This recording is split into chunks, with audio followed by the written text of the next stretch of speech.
Vivía en la imperial villa una viuda rica, cuya única ambición, al parecer, era cuidar su fortuna y de su hijo don Juan de Toledo, gallardo mancebo de 20 años, dado a las turbulencias del amor y a los febriles goces del juego. Esta conducta desarreglada del joven preocupaba a la dama, que no tenía a quien confiar sus penas ni pedir consejos.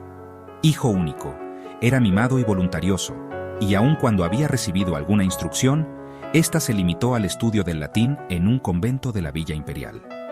Don Juan salía todos los días, y cada vez que la madre le veía partir, desde la ventana de su aposento, rogaba a Dios inspirase a su hijo, cuya afición al juego la tenía profundamente preocupada.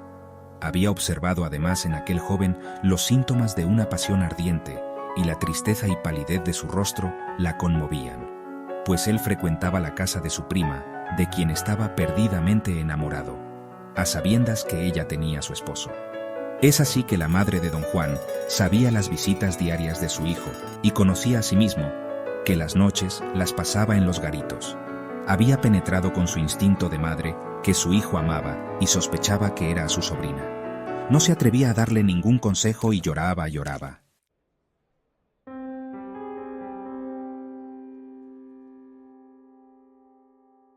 Por real cédula, fechada en Madrid a 7 de febrero de 1569, refrendada por don Jerónimo de Zurita, el rey Felipe II mandó poner y asentar en estas provincias el Santo Oficio de la Inquisición, cuyo tribunal se debía establecer en Lima, con 12 familiares y en las cabezas de los arzobispados y obispados, en cada una de las ciudades, villas y lugares de españoles del distrito de la dicha Inquisición, un familiar.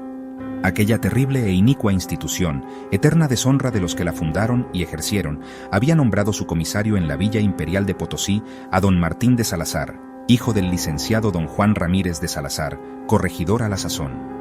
En Lima había tenido lugar el primer auto de fe el domingo 15 de noviembre de 1573, en el cual se había quemado vivo a Mateo Salad. En 13 de abril de 1573, en la Plaza Mayor de las 3 veces coronada Ciudad de los Reyes, se verificó un segundo drama, siendo quemados los Pepe, Francisco de la Cruz y Alonso Gaseo por sostener doctrinas heréticas. Es así que Lima había visto en periodos sucesivos quemar herejes, juzgar judaizantes, blasfemos, hechiceras, etc.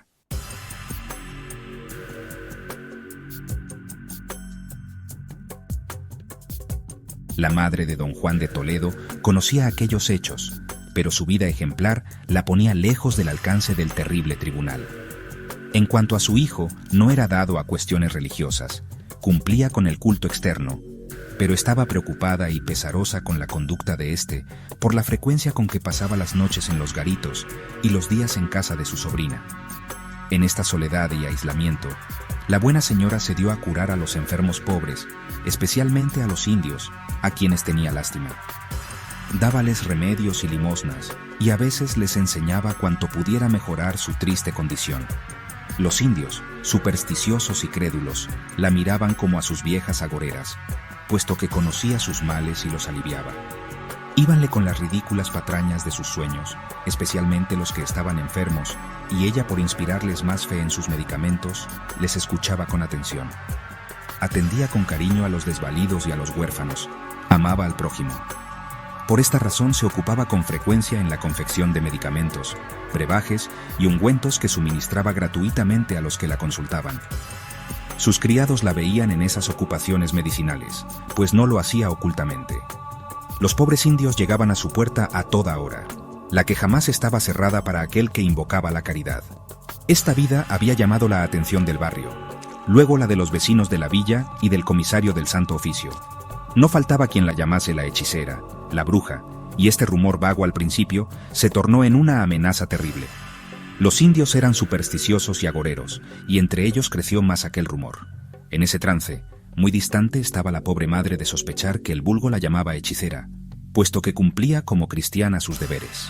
Oía misa, se confesaba una vez al año, y hacía práctica la caridad del Evangelio con los pobres y los huérfanos. No hacía mal a nadie, y cuidaba su fortuna para conservársela a su hijo.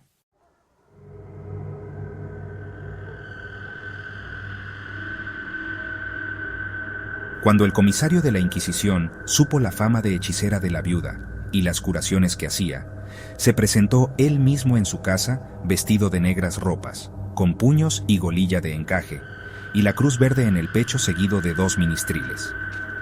Esa visita y el traje con las insignias de la Inquisición revelaron a la infeliz madre de lo que se trataba. Inmediatamente procedió Salazar a un prolijo examen de la casa, de los libros, de los papeles, y naturalmente encontró las preparaciones medicinales con que la viuda curaba a los pobres. Esto fue como si dijéramos el cuerpo del delito. Casi al instante, la hizo salir en una litera verde y la envió a Lima a las cárceles del Santo Oficio para ser allí juzgada por hechicera, embargando asimismo sus bienes y propiedades. Don Juan de Toledo quedó aterrado cuando le llegó la noticia al garito donde jugaba y acababa de ganar buenas sumas. Era un golpe mortal para sus 2 santos amores. No había podido ni defender a su madre, pues no la había visto, y por otro lado no la vería más a su bella prima. Se le ocurrió inmediatamente dar muerte al comisario del Santo Oficio, pero con esto dejaba a su buena madre en manos del terrible tribunal. Entonces resolvió partir a Lima con la mira de salvar, si le era posible, a la infeliz. Apenas llegó la desvalida y angustiada viuda a la ciudad de Lima, fue encerrada en las tenebrosas prisiones de la Inquisición. Algunos días después, la presa era conducida desde ellas por un corredor donde estaba la puerta que se llamaba del secreto, a presencia de los inquisidores que tenía sobre el hábito la faja de seda azul. La infeliz estaba casi moribunda. Tenía en su rostro la palidez anticipada de la muerte y sus ojos brillaban con el fuego de la fiebre. Pobre madre. No pensaba en sí, sino en el hijo idolatrado de su alma, en su Juan. Ella sabía perfectamente que aquel maldito tribunal, obra de la más feroz superstición y de la crueldad más bárbara, podría condenarla, pues no le bastaba tener la conciencia de ser inocente porque la aterraba el tormento. En aquel terrible lance pedía fuerzas a Dios para sufrir.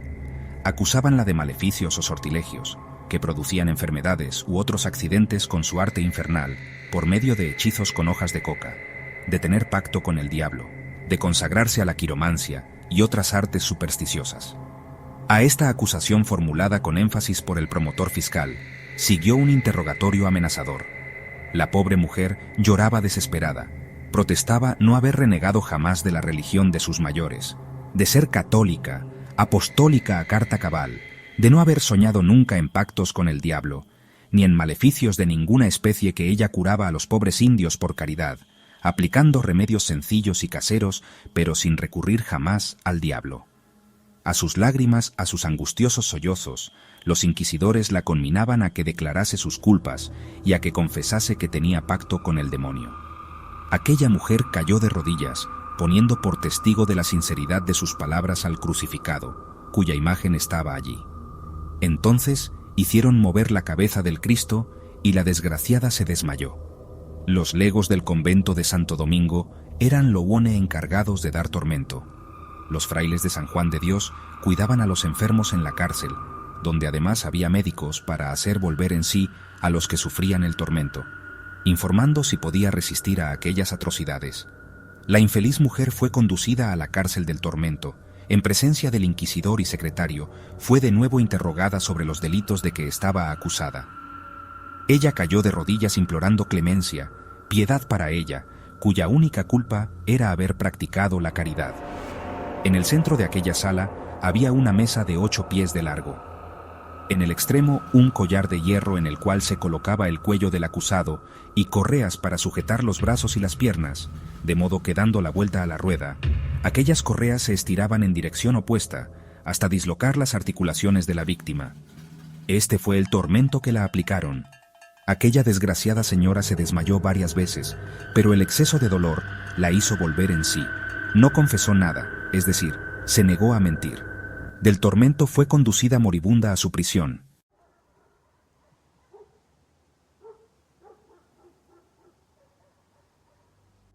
Al fin pronunciaron esta sentencia: fallamos, atentos los autos y mérito del proceso, y a haber probado bien y cumplidamente el promotor fiscal su acusación, según y cómo probarla convino.